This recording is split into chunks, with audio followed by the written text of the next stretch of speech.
জয় ঠাকুর মা স্বামীজি তাঁদের প্রণাম মন্ত্রটি কী কী সেই নিয়ে আজকের এই ছোট্ট প্রচেষ্টা। আশা করি তোমাদের খুব ভালো লাগবে। চলো শুনতে থাকো।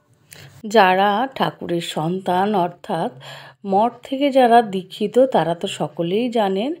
তারপরেও আরও একবার শ্রী ঠাকুরের প্রণাম মন্ত্রটি আমি বলছি।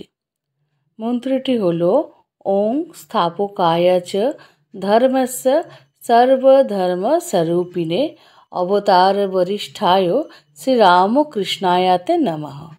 এরপর মায়ের মন্ত্রটি হলো জননীং শারদাং দেবীং রামকৃষ্ণং জগদ্গুরুং পাদপদ্মে তয়োসিত্বা প্রণমামি মুহুর্মুহু।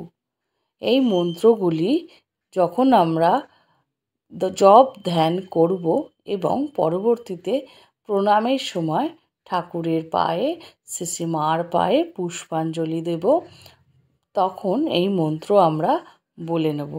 এর পরবর্তীতে স্বামীজি অর্থাৎ ঠাকুরের প্রিয় নরেন তার মন্ত্রটি খুব ছোট করে আমরা বলি, কিন্তু আদতে মন্ত্রটি একটু বড়।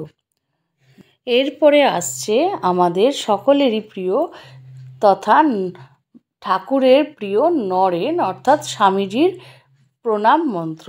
সেটি হলো ওং নমো শ্রী জ্যোতিরাজায় বিবেকানন্দ সুরয়ে সচ্চিৎ সুখস্বরূপায় স্বামিনে তাপহারিণে রামকৃষ্ণ পরিশিষ্টং যুগধর্ম প্রবর্তকং মুনীন্দ্রং কর্মযোগিনং দেবলোচনং ভাস্করম